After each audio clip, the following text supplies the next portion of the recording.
Well, in our area, the St. Brigid's crosses are made on the feast of the eve of St. Brigid's, and you would gather now.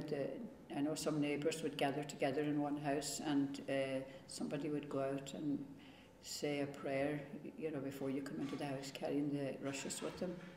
And during the cross making, they would have poundies, which is mashed potatoes and onions and butter, lovely butter too. And then there'll be a cross made for sort of the house, and also for all the outhouses outside, the byres or the stable for the horse, or places like that there, to protect the animals throughout the year as well. That's the general idea, to win kind of a thing, And if there's any old person in the area that wouldn't be able to make one, you do extra ones for them or whatever, Yes, well, I still make them, and I would cut the rushes if there was any around the garden, which there's plenty, and on the night before the 31st, and I would make my crosses that evening, and I would put them out before bedtime, before 12, and I would have a little bit of cloth, or some said a white scarf, and I would put them all into a bowl and put a big stone top them, so it was a stormy night, they wouldn't blow away, and leave them out on the windowsill all night, and St. Brigid would come during the night and bless them.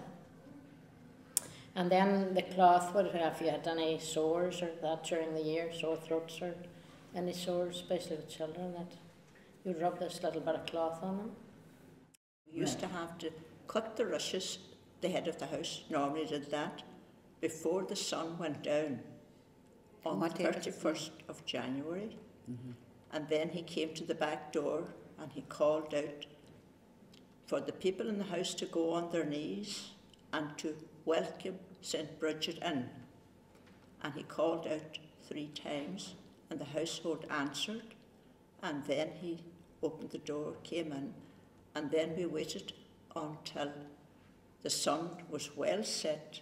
We had poundies first, you had the shave of rushes under the table, and then after that, when you had the meal, everybody tied a few rushes round their head, band, something to do with headaches, and then you made so many crosses, depending on how many byres you had. If you had an old neighbour that didn't make ones, you would make ones for them as well. And we'd normally bless them, somebody in the house would bless them themselves, but now it's a custom taken to the church, but not at that time, when I was growing up a few years ago.